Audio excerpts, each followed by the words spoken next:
Thanks for staying with us. This is Today with John and Helen. Well, without Helen on the show today. Let's now welcome our next guest, Carolyn Woko, a visionary leader and digital strategist with over 15 years of experience transforming the way young people engage with technology. Carolyn has dedicated her career to bridging the gap between digital innovation and real-world skills.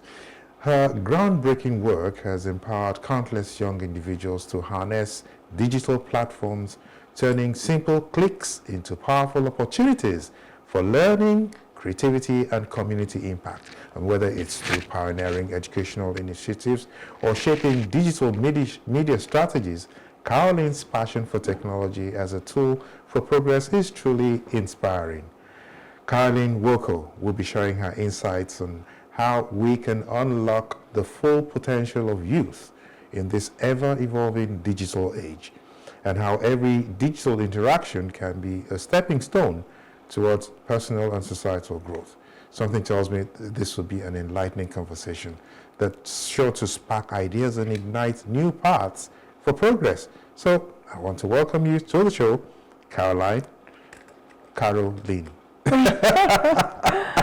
Thank you, John. Carolyn. I like it, Carolyn. You like Carolyn it, Woko? Okay. Yes. Carolyn Woko. So yes. you're welcome to the show. Thank you, John. It's so good to see you. Thank you for again. having me today in the show. And I think I've been able to whet the appetite of our viewers. So the rather I dived into the topic for today, which has to do with empowering our youth through the digital products or applications that they may have at their disposal. So tell me quickly, now you've worked extensively with young people through the Advancing Youth Voice Initiative, which is something you see at the top. Yeah. In your experience, how has digital engagement shaped youth participation in leadership and maybe community development? Well, thank you. Thank you once more for having me. My name is Carolyn Woko, and I'm the founder of Advancing Youth Voice Initiative. Yeah. And the mission, our mission, is to empower young people through digital engagement and training to participate in leadership, community service, and nation building. So already that's what you're set up to do. That is our mission. Now, we have realized that 85% of the graduates that they churn out in our country lack digital skills. 85? 85%. Okay, of the graduates that would turn out, which means that there is a little gap somewhere in our institutions? Absolutely, absolutely. So now we try to, answering your question about the digitalization of using digitalization to empower young people, because of that bridging gap. You know, young people have access. Digitalization is access to the internet. Yes. Okay? Access to the internet. Yes. And the internet is a global village. Absolutely. So we need to use, for the NGO, we need to use that internet space, empowering young people using that internet space for a social cause. Okay. So we are doing what is called the physical and the online. We're bridging the gap between offline and online. But tell me something. Yes. The youth, so many of them are engaged in these devices. Right. Is it that they're not learning enough on... This is digital, isn't it? Right. So is it that they're not learning enough, or they're learning the wrong things, or they're not being channeled to the right? Tell me, what's going on? Why do we have a gap? John, most of our young people are just browsing the internet. They're simply browsing. You know, they're browsing for entertainment. Okay. And they're also gathering information. Yes. You know, naturally they love gossip. Okay. So that's their go-to. Yes, they love gossip. So they want to know how celebrities are living their lives. They want soft sell. They go in there for just soft sell entertainment. But we have changed that dynamics in bridging that gap. We're using the digital, that's the online, for a social cause of good. So rather than talking about the problem, if the problem is leadership, let's talk about the solution of that problem on the internet. Okay. Even a WhatsApp group is also tools in the internet. When you set up a WhatsApp group, because WhatsApp is an online we just gossip and you just set it up, okay? We look at the problem. What is the problem? Yes. What is the social good? Is it a gender bias thing? Okay. Is it gender bias? Is it more participation of young people in decision-making processes? Which is what is the key to advancing Youth Voice initiative. So if it is no participation, why talk about the problem on the internet? So if young people can come together and look at, okay, it's not inclusive. We don't think that we are participating in decision making. Yes. We're not involved in that process. In any organization, both in government, both in personal, corporate sector, we're not involved. They prefer those 50 years and above. Yes. So instead of talking about the challenges, they can create a platform online and build and talk about how do we help the next 30 people to participate in leadership rather than the challenge. So basically we're looking at making it more intellectual and less social. Absolutely. Problem solving than social whatever. Yes. Problem solving interspersed with a little entertainment. Yes, of course, entertainment is necessary, but now we have to shift the balance. Absolutely. And be more intentional about getting results from our, which is what we really would want them to do. Right. Right? Right. Even some of them, don't let me say that, even some people who have used the digital space to do negative things, right, could be taught how to, convert those energies into positive energy. Absolutely. Yeah. So they look at the problem, they think about the solution, they engage, they form partnerships, see other people solving the same problem. Because it's a wide space in the internet. The whole internet is about awareness. You want to create awareness for a social good. So they can form partnerships, which LinkedIn offers. They can, LinkedIn offers those partnerships. Donors offers those partnerships in LinkedIn. They can find philanthropies on LinkedIn. Yes. And then they come to Facebook, where they can build a community in Facebook. So they look at other organizations that are interrelated to the problem and begin to engage them. And before you know it, you have 2 followers, 10 followers, 30 followers, 20, 40 followers, and they built a community for social good online. Yes. Then the next step is the offline. This is getting interesting. You see, online and offline. Implementation becomes offline. Yeah, because now as you speak, I'm like painting a picture and I'm seeing AI. Okay. Right, because now AI is taking over, a lot of things for us, making life easier for us to run. So with the rise of AIs, AI, automation, maybe remote work, these are different things that are evolving from the digital space. Now, what do you think, or how do you think the youth can tap into these solutions as they come in? Are they coming too hard and fast? Are they, how can they really tap into these things? Yeah, thank you for that question. It's easy to tap in. It's an internet. First of all, we have a YouTube channel where you see a lot of resources on training. What I tell young people, I said, if you don't know something in this digital world of the 21st century, then you're just being ignorant. because you can learn anything online. You have free courses. Advancing Youth Initiative, we also offer free content. So what is AI? AI tools. You can learn about the management of AI tools. You know, AI tools work with prompts. Yes, that's right. You have the AI intelligence, artificial intelligence systems, but you have to prompt it them correctly. So you have to learn the art of prompting. It's another skill on its own. Yes. You know, you can also learn data analysis from different platforms. And that data analysis, you know why you're learning all those digital skills? Because today's market, it's about, today's market, John, yes, it's not just about having a certificate. Yeah. What job seekers are looking for yes, is tech-savvy applicants. Tech-savvy applicants, meaning that tech-savvy applicants and people with skills, implementation skills.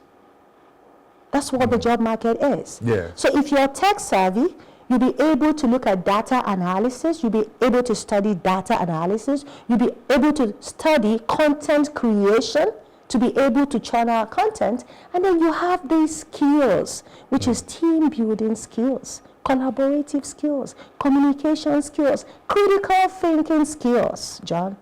This looks like a huge web you're growing here. You know, all of these put together, you know, to achieve the result that we're looking at. You know, I was answering your question about how they tap into the skills so that they can be effective in the job market. Because what job seekers are looking for, especially in the private sector, like I said, is tech savvy and then critical thinking savvy. Yes. That's what they're looking at, not the certificate. Not the certificate. Not the certificate anymore. But how easy, let me play devil's advocate, because I've heard a number of youth tell us that, oh, it's so difficult, it's so expensive. You know, we can't afford a lot of these solutions, a lot of these apps and all of that. So there's very little we can do. Would that be justified? No, I don't justify that. You know, I always tell young people, I always tell them that there's no excuse. There's no excuse not to get a job, because what they're looking for is your content, not just your certificate. So if you want to build yourself in personal development and build yourself in professional development, volunteer. Volunteer? Absolutely. Prepare yourself for the job market. Because if you come out fresh from school and enter the job market, you don't have those skills. You don't have collaborative skills. You don't have critical skills. You don't have emotional intelligence, because school does not teach it. So if you volunteer, which the Nigerian thing is internship, but let's look at let's take away internship, and you volunteer in a non-profit organization. Yes. Be it a female gender thing or be it a youth empowerment thing, but you pick up a non-profit that trains you, because you're offering services in return for training. So it prepares you for the job market. It prepares you how to fit in an organization. It really does. Yes. But so that's what we advise. Don't you think we'll also need the help of government, for instance? Absolutely. And other organizations to help these young people, you know, in transforming the digital skills into, because there has to be, after training, what happens? Do we have where to go to after the volunteerism and volunteering and whatever? Do we have places that are ready to take us on as young, skilled people now? Now, you see, everybody can have a job, John. But we can create jobs. That's the new technology. Young people can create their own jobs. What do we have social media manager for? Yes. You can go into social media. You can go into data analysis. All you need is to create your profile in the internet. Create a good profile. Talk about the skills that you have. Yes. Advertise yourself in LinkedIn. Learn about, we have free training courses. Learn about these things. Empower yourself. And you can be a content creator. You can create your job. So there's a wide gamut of opportunities. And guess what? There's a lot of money. You can be a virtual assistant. Tell me about it. There's a lot, honestly, John, there's a lot of money on the internet. Over $2.5 billion to explore. So you can't say you don't have a job. Set your profile. Look at areas you can be a virtual assistant, you can be a Facebook manager, you can be a social media manager, you can be a data analyst, you can be a web developer. Create jobs where you have skills. You don't have to depend on government or private sector. You can create the job yourself. But government needs to help. Government comes in when they create policies. Yeah, that's right. Regarding freelancing, because creating jobs on the net is called freelancing. So you need to protect the freelancers by creating protective regulations. The government has to do that. And then the government also have to provide free internet services at certain locations to bridge the digital divide. So if I have a free internet in University of Lagos, where the young people are, or in religious institutions where they can go and get access for free Wi-Fi. Yes. This is what government can create and assist. And government can also include in our educational system such digital skills development in the educational system. Well, it looks like the government is getting a little more intentional. Right. About this digital, fully exploiting the benefits of the digital space. Right. And our only prayer now is that our youth, will be able to tap into it and run with it. Now, my concern is this, or my observation is this: social media has given the youth a powerful voice. We hear them all of the time quite easily, but for the wrong reasons. And then I want your views on this issue, these cyber risks that are available in the digital space, and what we can do, what advice we can give to our young people on how to be responsible digital citizens, in quote. Yeah. So because now it's like there's so much out there that's enticing, It brings money all the same, So how do we get them to be on the right track as citizens? Anyway, that comes with sensitization, okay? We need to let them know that the online world, behind the online world are real people. So they have to be careful about what they post online. And when it becomes very extreme, those online platforms checkmates what they post. Yes. I know that Facebook, LinkedIn have their own regulations. And so when they see something offensive, they cut it off. Even WhatsApp. Even WhatsApp. Absolutely. So, but the most important thing is that enlightenment, that these behind the systems of the big, huge online space, that these are natural human people and they have to be very careful what they post online. So it's just a sensitization thing. And that should do it. And that should do it. But let me go back to something you just said, John, where government is helping. I was passing a paper the other day, and I saw an innovation hub, youth innovation hub. And government is setting innovation, local government chapter. It was under the local government of Apapa. So Apapa local government has an innovation hub where young people can go in and make use of the facility there to become better. So I hope that this initiative from government will spread across other parts of Lagos and other states. And I like the way you've put that. It suggests to me that your initiative, the youth voice. Okay, John is trying to talk about. Yeah, initiative. I mean, is doing stuff towards that area. Are you just national, or are you doing things internationally with the youth? Because it's a village out there. The world is a small village now.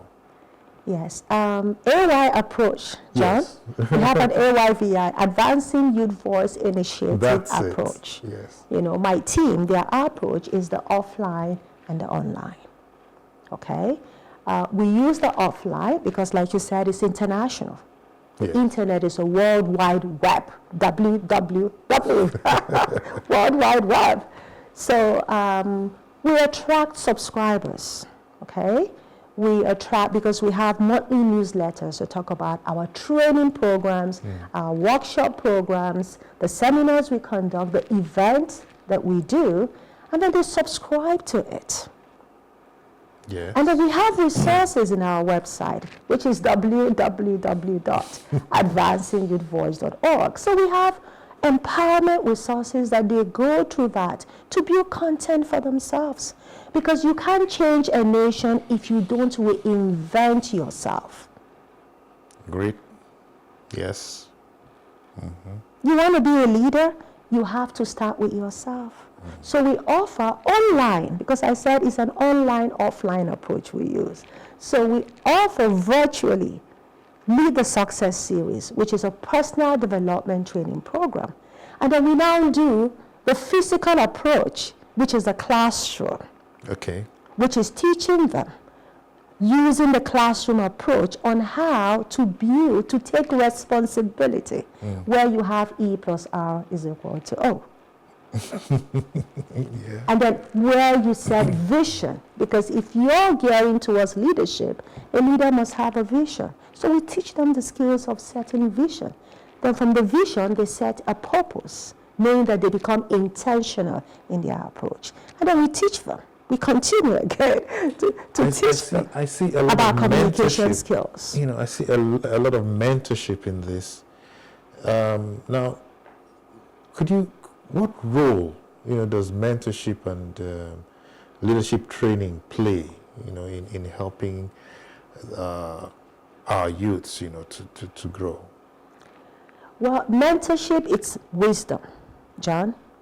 If we have what they are deficient in, we bring mentors, those that have gone in that direction, those that have a practical experience, not a book experience, practical hands-on deck experience, to mentor them to their becoming. Yeah. It's all about becoming.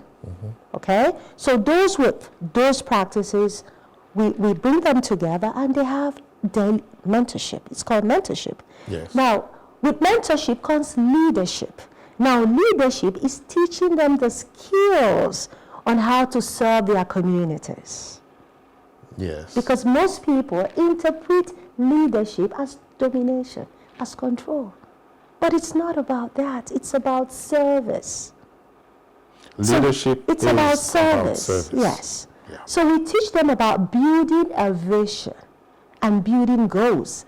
And then using the communication skills and critical training skills to achieve influence. Yeah, that makes a lot of... So that is where mentorship and leadership play a role. Play a role. Yes. Yes. It's interesting. So now let's go to your book, How to Lead in the Public Sector. I see that you wrote a book on how to lead in the public sector. And in it you discussed the innovation in leadership.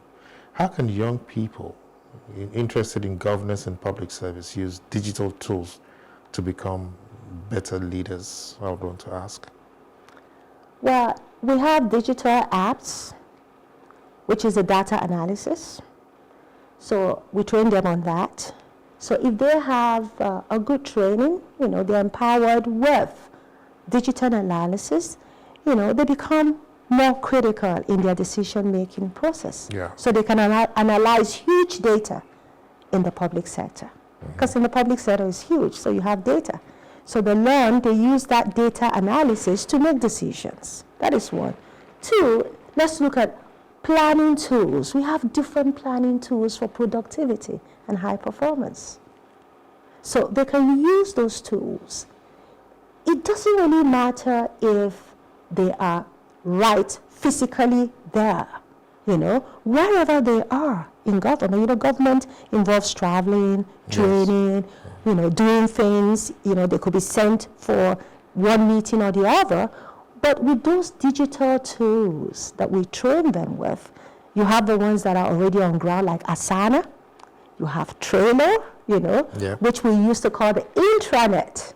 Yes. So they can still do their jobs online in the public sector, do the jobs online, send documents, paperwork online, get results online, analyze it online, and then forward it back to their different teams. It's all a whole application. And it has to be wholesale, because in the government setup, for instance, it's a network again, right? If some part of government is able to achieve a lot of digital advancement in their operations and all of that, and the relevant organs that are supposed to work with them are behind, then the results will be zilch.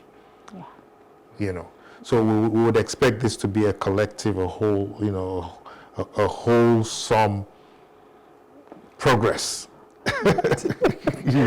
Right. So, okay, so now what lessons from your personal career, I mean, you've been at it for a while, what lessons can younger professionals apply, that about, when using digital tools to streamline operations and drive innovation in public institutions? I know you've operated on both sides. Right. So I want to look at how we can, get the private and the public sector to be able to work together in the digital space conveniently.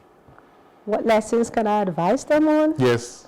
Okay. The lessons I can talk about, advise them on, is to be empowered.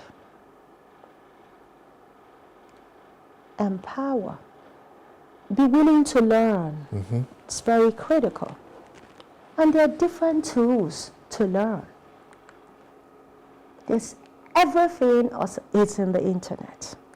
So let them be flexible, open to learning, open to collaborations from my experience. Because there's no cell, John, that functions alone. When you look at the ecosystem of the body, it's a system of the urinary glands working together, the nervous system working together, the productive system, everything is working in harmony. And whenever a cell decides to leave the system, it's called being malignant. And that cell becomes cancerous. So we don't need cancerous teams. So I advise that they will be more collaborative in their approach. Learn to form partnerships, learn to, work together as a team and help each other. That is my advice. And then most importantly, do things with vision and being intentional in everything they are doing. And then have good communication skills. Because sometimes when I work with young people, they don't know how to put thoughts into words. But communication skills it doesn't come naturally, it is acquired knowledge. So it's a process that they need to learn and get better. So self-improvement. Every day, every morning you wake up, try to do things better. Analyze a day before what you've done, and then always wanting to be better, pruning to be better, until you get to the pitch of that level we're looking at, which is a self-actualization level. That's great motivation there. And it really got me when you talked about the communication bit. Right. Because you would find that, I don't know where we missed it, but somewhere along the line, our youth have not been equipped with proper training for communication, just everyday communication, for instance. So wouldn't you even see that as a negative? Because you have to be able to communicate to operate in the digital space. When we're short of that, especially in our environment, what would you really think the results will be? Or how do you think we can corrects those ills. Doing a memo, for instance, our youth don't know how to write letters anymore. They abbreviate everything. Right. Communication is stunted. So what do you think we should be looking at in the area of improving their communication skills? Well, we would tell them to read more. It's simple. When you read more, Yes. okay? Let's say they read once in a month. Read any self-help book. You've got all the resources in LinkedIn. You've got all the resources in Advancing Your Voice Initiative website. You can click on it and you can download, you can download resources. Read, make it a habit to read one book in a month. You know what it does? Not just does it empower you, John? Yes. But it helps your semantics. It helps your language. Because I realize that communication, both written and verbal communication, is because they don't have language power. They can't speak English. They can't. They can't. The system, they don't have a good command of language power. Yeah. So it's not that they can't communicate.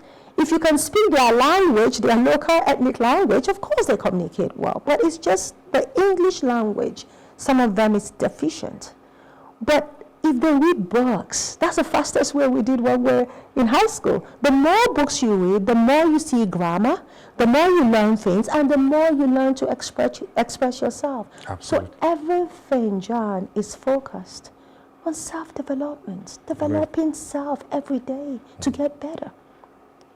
And, there's one critical thing, one vital thing I want to add, for young people, not generally, also for everyone, okay?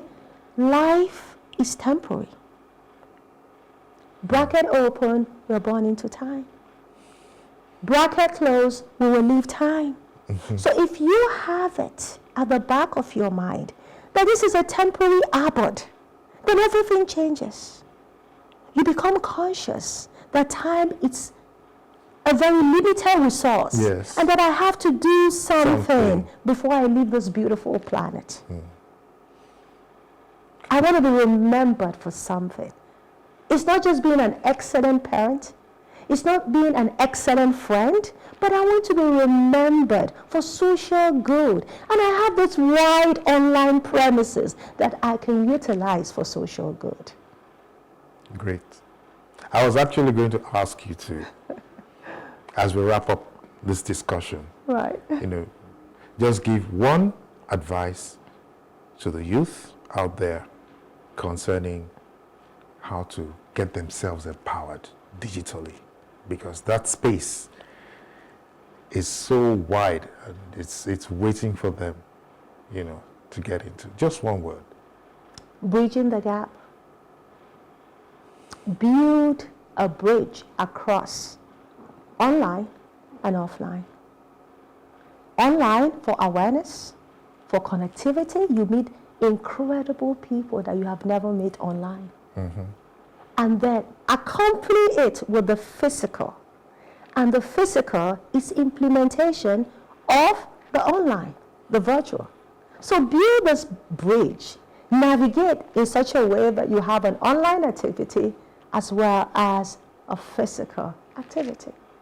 And then you will have a whole balance of your life. It's right in front of you, young people. And I envy you, really, actually. I wish I was born in this era because you have so much at your disposal. Use it. Use it. There are no limitations out there.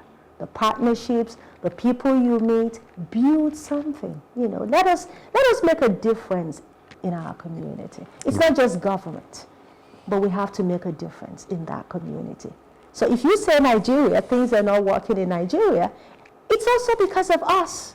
So if everyone is doing what they are meant to do, using the internet for social good and volunteering in nonprofits, volunteer in Advancing Your Voice Initiative. Great. Carolyn, it wouldn't have been better put. Thank you so much for this. Thank Thanks for sharing your insight. And surely every digital click, is a step towards a brighter future. And today you've shown us how those steps can lead to real progress. I want to thank you for coming on the show. We shall wrap up the show now with my usual tonic. Yes, my nugget. I have my nuggets that I give to our viewers on every edition of this program. So my nugget for today is this.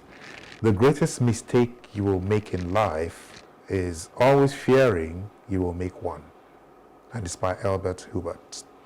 And his words are not just a quote. They are a mindset shift for every leader. Fear of mistakes paralyzes potential. It stops innovation before it begins, and it keeps leaders from making bold decisions and executives from seizing life-changing opportunities. But here's the truth. Mistakes are not the enemy. Inaction is. Every great leader, from Steve Jobs to Nelson Mandela, faced failure. And the difference, they didn't let fear hold them hostage.